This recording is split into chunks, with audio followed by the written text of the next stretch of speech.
Hello, thank you for having me. Thank you, Salt, for inviting me to come and speak today as part of the conference. And it's been fascinating to listen to everyone's presentations. I also want to encourage you all to go to our website, our organizational website, which is currently showing the most recent batch of Performa projects from the 2021 biennial, and it's 24 hours a day, and it's through April this year. So let me share my screen here. I also want to thank Outset Partners, who recently gave us a transformational grant to really start working on our archives, or not working on them, but actually making them publicly accessible. For the past 17 years, we've really been building this archive and keeping it under wraps, or actually just not online. So this will be an incredible opportunity to finally share these 17 years of work. So I am Esa, and I'm the managing director and executive producer here at Performa. I've been with the organization since the beginning, since 2005. The organization was started by Rosalie Goldberg, who many of you know wrote the book on performance art, or one of the most influential histories of performance art, and continues to do so. We began producing in 2005 and commissioning new work. And I'm just going to flip through some slides, and then I'll get specifically to the archive presentation platform. Let's see. And okay, so these are just slides of some of the commissions. I'm sorry, I don't have the names on them, so you'll just have to look at them and appreciate them. So when Performance started in 2005, the goal was to commission new works of performance by contemporary artists, and specifically focusing on visual artists and inviting them, many of them, to do their first performance works ever. So for example, Francis Elise here, and Carrie Young. So these are all images from the archives, most of them taken by our archival photographer, Paula Court, who's one of the most amazing performance photographers in New York. We start projects, commissions with artists through conversations. So the curators will pursue artists to discuss ideas and come up with works that relate to their work, the history of their work, and also the future of their work. So we have produced many surprising works that have influenced the artist's career and changed the way they work sometimes, or sometimes encouraged them to carry on with pursuing performance work. We've also worked with some of the most important people in the history of performance, like Yvonne Rainer, who we continue to work with today on all of her projects. So uniquely, or maybe not uniquely, the Performa process of working with artists is to really work very closely as a team in terms of curatorial and production. And as the producer, lead producer for Performa, and also as a sociologist, I'm extremely interested in the whole process of how projects develop and turns and twists they take along the way. We also, just to go back to this one, we also, due to Rosalie's enormous history, we often work with historical periods as anchors to some of our work. So in 2009, we spent the 2-year period really looking at futurism, which begat this project with the Intono Romori, which is a project that came from archival research into the Intono Romori, which of course came from 1913. Projects are extremely varied. We're pursuing an artist's interest and helping them shape the project around what we can do production-wise, and we're often very adventurous and ambitious, and we encourage experimentation with different kinds of ways of looking at live art and context and location. Things like a swimming pool, we will not say no to. Also public artworks, working in public has obviously, with the pandemic or the last biennial, was almost produced completely outdoors. And as we're developing projects and as we're working on them more and more, we are also thinking about how these projects are documented, and also what the afterlife of these projects will be going forward, not only for our history, but also for the artist and how that work is an important touchstone for them. And as I mentioned, none of this work has really been seen except for in our publications and some of our online presentations on our Radical Broadcast channel.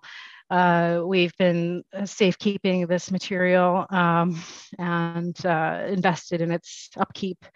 And actually in 2015, NYU here in New York acquired the first 10 years of our archives, which for the most part are born digital. The first four to 6 years actually were, some of them as early as 2005 were shot on VHS and other tape. But since probably 2009 are all digital records. So that body of material is at NYU and is available as a research collection that people can access. So we have really decided to pursue the presentation of our archives in different ways because that exists, and they will hopefully eventually scientifically categorize, and that will be done in the way that archive collection should be done. And I'm assuming that they'll also acquire the next 10 years of the archives, possibly in 2000, whatever that is, 25. So we have an enormous amount of material that we are maintaining. We also are very interested in documenting, and well, I'll say that, for me as a producer, I'm sort of the one who really does try to collect everything. And I was interested in is Perform Istanbul's collection of actual physical artifacts of performance, because I'm not allowed to keep all of that stuff. I think my staff is we have a large enough storage operation already without all the other things we might collect, such as costumes for chickens and things like that. So we've not actually focused on keeping the physical evidence of the work, but only the documentation and all of the materials around each project. In some cases, we have kept some things, and in some cases, some of the projects have actually manifested in artworks that are in collections in museums, for example, and obviously in films that are artworks themselves. So all kinds of things happen along the lines of the commissioning process and the production process, in terms of even producing things to sell. So for this Barbara Kruger project, we actually opened up a fake Supreme store and sold skateboards. So there's quite a variety of ways of looking at the things that are left and the things that are made during a commission. So we're always thinking about all of those things. And for the most part, the materials that are generated during a commission, the costumes and the materials become part of the artist's collection. So that's an interesting thing that has come up for me thinking about that during this conference. And there's a lot of sculptural elements and large things that are built that we are just financially unable to take on and take into our collection. We are producing also out of this sort of idea of documentation and thinking about different ways of thinking about the documentation and where they end up. So not only in a research collection, for example, or an online platform, which is where we're headed, but also the potential commercial applications of that. And these are bigger questions that we won't get into here, but about the distribution of media. And we're here in the U.S. where the funding is not here for this kind of work. The public funding is difficult to get to maintain archives.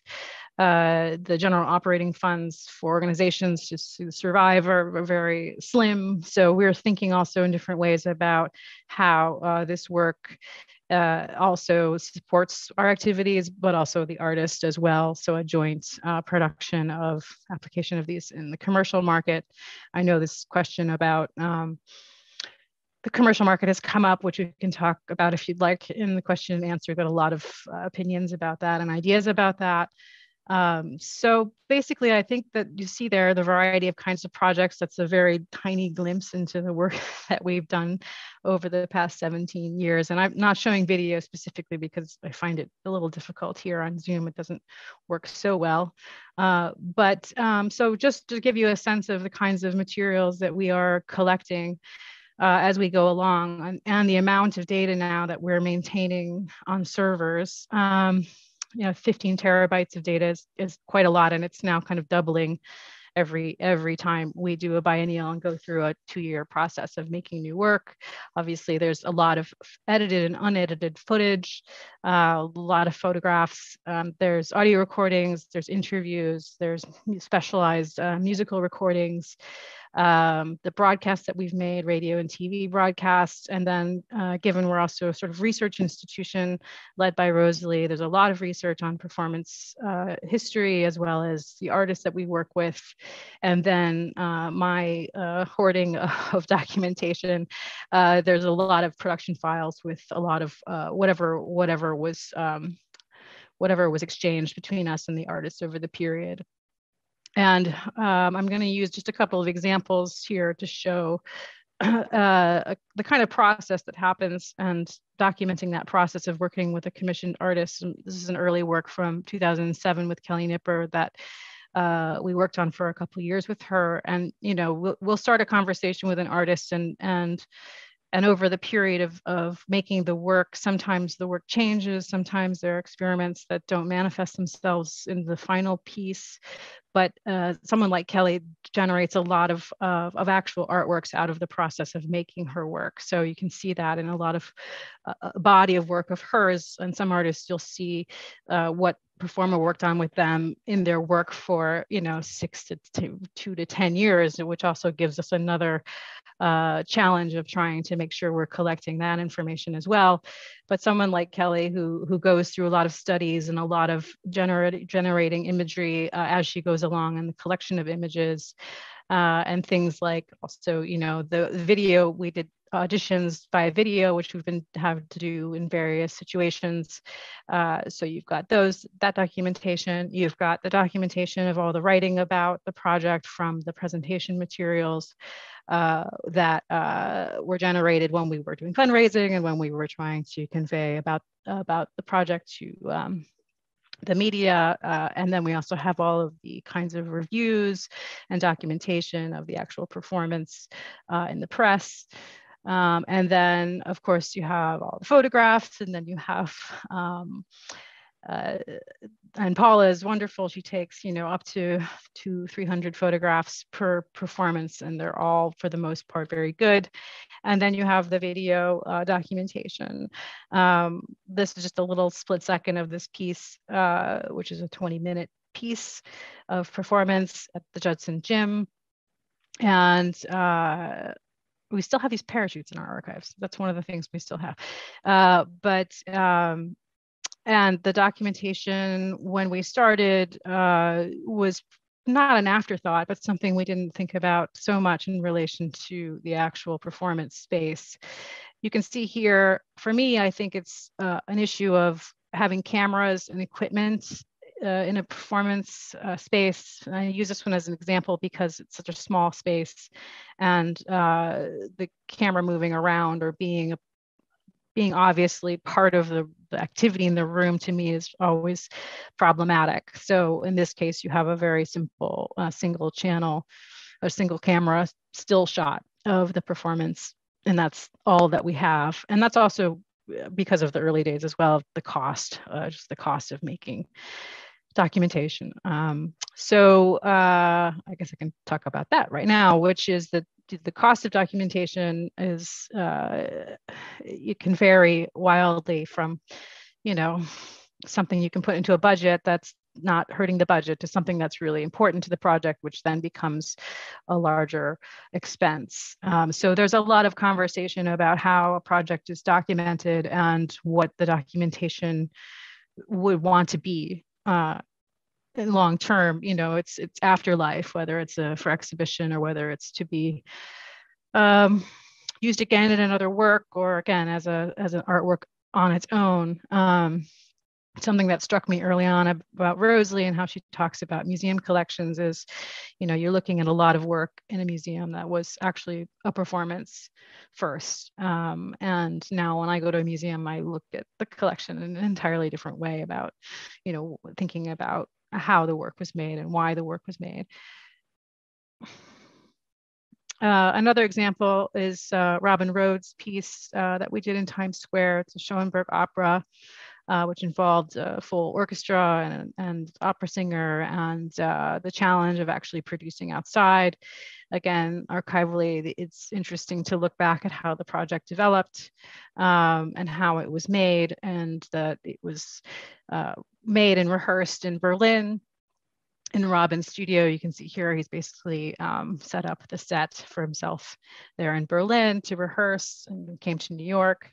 The project itself started out with some different ideas about how to do the staging, which is always interesting. I think the way that this project developed from Robin thinking about bringing a bunch of sculptures to Times Square, which just for many reasons it was hard to think about doing that. And so we kind of said, well, we're not going to be able to put artworks out in Times Square. So I think the best thing to do is to think about another approach. And he actually went away and went to the archives, to Schoenberg archives, I believe, and discovered that, I don't have the drawings here, they're actually somewhere in the archives, but I'm at home still. So, but did discover Schoenberg's hand-drawn staging ideas, these sort of oval drawings that Schoenberg was making about how this would be staged. And so Robin took those drawings and then elaborated on those drawings to, do these drawings, which are based on Schoenberg's drawings, and which became the posters that we will see as a set in Times Square, which was an absolutely genius solve on his part. So again, just other things in this archive include all of the plans that we laid out. Both, sometimes a plan will be hand drawn in a notebook by an artist during a meeting, and then be developed further technically, and then changed, and then be scrapped, and then be submitted to the city for a permit, and then approved. And there's all these layers. And so in some cases we have all of that information. It's not quite a recipe for the restaging, but definitely something that a lot of information that can be referenced for making the work again. And that's also another huge part of this conversation, which is, how you think about restaging works of artists that we've made in the future. And I think what some people don't know so much about the work that's made at Performa is how involved we are in the actual production of that work from start to finish, and how much knowledge we have about that project. I'll use an example of an artist whose body of work of sculptures that were used in the performance were bought by a major museum and through the gallery, and the gallery sold them the performance as well as the sculptures. And then the museum asked the artist to come and do the performance. And what they sort of left out was the entire operation of Performa that was supporting the performance and making the performance, which made it quite impossible for him to be able to do that performance again on his own. So it was kind of a little bit of a problem. I'll let you watch this for a moment.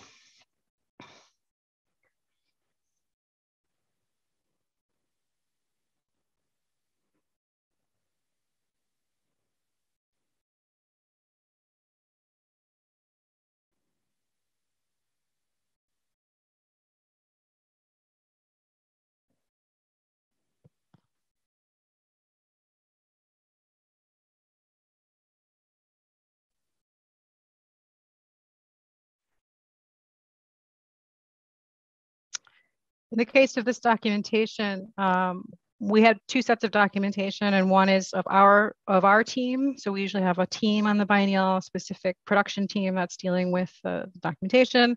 Actually, we have three layers. We have our two-camera operation. We have the recording that was taken from the multi-channel mix board, which is a high-quality musical recording, as well as a film that was shot by Robin. So Robin and his crew put together a whole team, including with a crane over Times Square. It was very elaborate. So I don't have that here, but you can see the difference between the two videos. And he made a full-length version of this performance as a piece of his work.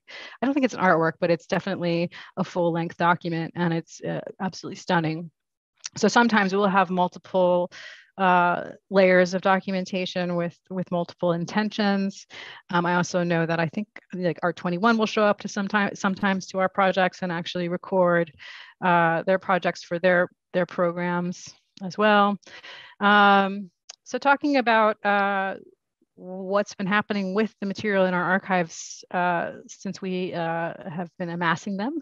The Whitechapel Gallery actually in 2018, I think, put together a show in their archives gallery of full-length documentation, I think about 10 or 12 pieces that they showed as an exhibition installation with a weekly schedule that people could visit and watch and spend a great deal of time really looking at our material and thinking about the material. And that was the first time really it'd been shown so much of it. Well, actually 12 pieces is not that much. We probably have 300, but a selection of those works for people to come and watch in their entirety. And then the exhibition actually traveled to Copenhagen Contemporary, where Rosalie also went and spoke about Performa to the people of Copenhagen. So that exhibition is there and available, and people can put it into a museum setting or a gallery setting. We also have frequent requests to use the documentation and exhibition. So this is actually Julie Moretu and Jason Moran's piece being shown as part of Jason Moran's mid-career show at the Whitney Museum of American Art not too long ago. It also featured Jason's collaboration with Adam Pendleton back from 2007. So it's really wonderful when we have these requests. We're really happy that people are able to show them in their entirety in different settings. Of course, we also consider the publications part of our archiving process, which is that materials are collected and considered for the publications and ultimately selected, and the writing around it and the interviews that are made. We try to do as much of that as possible during the process of making the work in terms of recording interviews, transcribing interviews. It's a lot. We're 6 people, so it's pretty, it's always not enough time in the day to do all the things that we would like to do. So again, with help from Outset this year between biennials, we're really focused on building our public access platform for the archives and thinking about it a little differently in terms of not being so much of a research collection as there will be at NYU, but something interesting and something that gets people's blood, boiling, but going. Exciting platform, a very dynamic platform, one that is, able to lead users in different directions, and also that something that we can program from, that we can build curricula from for all levels of learners. We're interested in, as many people know in the school system here, there's, arts have been cut. Art history is certainly almost non-existent. So we're really keen to build some programming and community-based organizations to be able to use our materials. This is the prototype that we designed with Special Offer. It was a design firm here in New York in 2018, I guess, as well. So they are really exciting designers and really love the work that we do, and really took great care to consider all of the needs and interests we have in how to convey the material. Also to be able, finally to be able to show all of the work that Perform has done all in one place. So if you've ever looked for information about a project that we've done, it's probably very hard to find. The biennial websites are very hard to archive and very hard to keep alive online. So this will replace all of them and eventually contain everything that we have at some point. So we will start by launching it with the most, sort of our first top 50 projects, and then slowly build that out as an ongoing project. for the next couple of years, but we were hoping to launch this platform in the fall of this year with the first selection of materials. So you can look at it by image and see all of the images. You can also look at it as a list. And we are trying to use our own kind of taxonomy that we've developed that has a little bit more, let's see, range, I guess. So you have obviously the title, and this prototype exists. If anyone would like to see it, you're more than welcome to request access. I'm doing on time. Okay, so so you see here this sort of taxonomy of I'm using taxonomy. I'm not even a scientist, but here's the sort of indexing and keywords we're looking at. And the other materials, we're able to put all sorts of other extras in terms of text or stills or other video. Here's sort of the sort of list of tags and terms and things like clowns and DJs and, you know, burlesque, and you'd be surprised how many tags some of these projects have, and came up with interesting things. So that's sort of the end of my presentation about what we're doing. I think there's a lot of really super interesting things about this project which are meaningful to us as an organization in terms of really using this project for programming and education, also just for people to finally know all of the work that we've done. We're also able to offer the material to be remixed and reused or in other ways. And you know, this project finally helps us really safeguard these projects and make them available in terms of for the artist's own use. There are things about how we're working in terms of the organization that are interesting.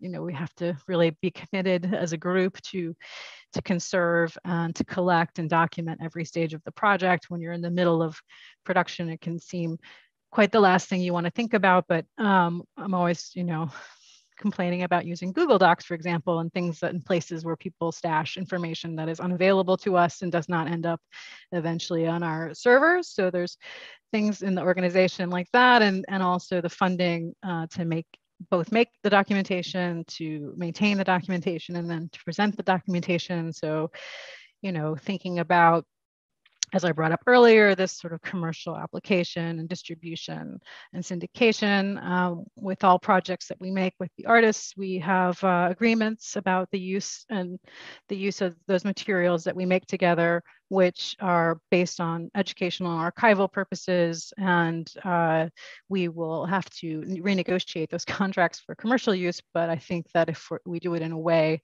in which both the artist and perform a benefit from, and the public benefit from receiving that material, it should probably be pretty easy. There are some interesting technical concerns that, you know, of course we can talk about if anyone's interested in, just from a storage and capacity situation and disaster recovery, which are all parts of this process.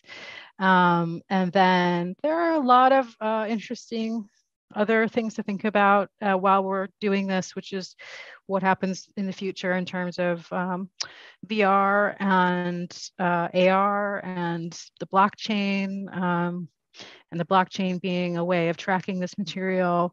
And so I think that those are all conversations that archives or what people are making, and I use the word content because we talk about content over here, in relation to media content, need to start considering. So how am I on time? Perfect, actually. So great. I think those were the main things. And then I know that there were also things about collecting performance and all of these things and reenactments from the archives, which I just started to think about. And of course, there's bigger conversations, but I'm happy to have them sometime in the future. Thank you. That was my first presentation about the archive. So any suggestions, please let me know. Thank you so much. And I mean, it's a pleasure for us to actually host your first presentation on Performa archives as well. So thank you for joining, and I will ask the audience if they have a question. So they may note it down on the Q&A section of the Zoom panel and also on YouTube channel. And yeah, but I was gonna ask about, because like when we first met and talked, we were briefly like mentioning, I mean, you briefly mentioned some reenactments. So maybe like we can just like use this 5 minutes or 4 minutes, like very briefly, you may mention like if you had opportunity to reenact some early performances within Performa. Yeah, well, we haven't really come up against that except for this sort of acquisition that comes up sometimes with museums or collectors acquiring performances, which requires a layer of contracts and things that we haven't actually gotten into yet, but that we're always kind of thinking about when we're actually commissioning the work. Yeah, it's complicated. I don't. Is there anything specific you wanted to, Amira, know about it? I mean, it's a big subject. So maybe like I can actually quote Heike's question, because maybe it can give you an idea and lead us also to this reenactment issue. So Heike wrote, thanks for the interesting presentation. Can you say a little more about how closely you work with the artist in setting the parameters of the documentation, identifying the tags or taxonomies? And do you have any thoughts on the place and role of the audience documentation in performance archives, both in terms of documentation of the audience in these events and documentation of events created by audiences? Yeah, the latter half of that question is something I'm always kind of obsessed about, and obviously with social media and things like that, we're able to grab some of that. But in terms of audience response and evaluation and all of that, we haven't been collecting it because we're so small, and because we work on, what happens is when we're working on projects is we're working on up to 25 projects at the same time. So that gets a little hard to really grab onto everything. So I think that's where we kind of missed out in collecting the audience feedback and information, but it's also a very good point of something to reconcentrate ourselves on. Certainly people write about it and people write to us about it. So, and I think doing an exit interview also with the artists very carefully to get their response as well as what they've heard from audiences is very important. In terms of working with artists for the taxonomy or the index, we did not work with artists on that. I mean, it's a good question. We will be doing feedback from artists on the whole platform as we go forward and through this process. So we're hoping to get that input then. But yeah, it's interesting to think about how they would assign tags to their work for sure. I think back to Amira, the question of reenactment. We actually did a reenactment with Andre Lepecki in 2007 of a Alan Capra piece from his archives, and which was very instructional about what kind of materials were so great for the actual process of making the reenactment, and also that in the process of doing that, unbeknownst to the people who maintain the archives, or maybe they knew but they hadn't really listened to them, they found all the original recordings associated with the piece that we did. So that was kind of, there's always these surprises you have when you're reenacting a piece and how you can put the pieces together and how you can find them. We're hoping that we really have and know that. It's also a question of institutional memory. So for me and Rosalie and anyone who's been there for a long time, we know this work so intimately that there is that concern about what happens when we're not around for that as a resource. What do we have to get out of our heads before too long so that that information is available.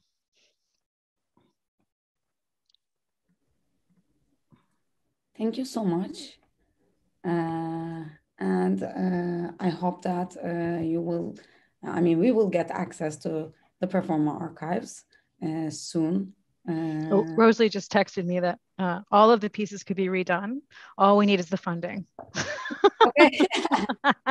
Which is true. I mean, there's a lot of, as everyone knows, so much of this is about investment and finances. You know, it's like everyone's excited to make new work and everyone's excited to do the next thing and just move on from the last thing. So it's also about having two minds about it, and also having the sort of long view and the short view, as well as having the finances to do it. I mean, it's the documentation of the work was an afterthought for so long because of the cost related to it, and so we've really had to carve out that money and not touch it, and say that's the very important of this part of this process.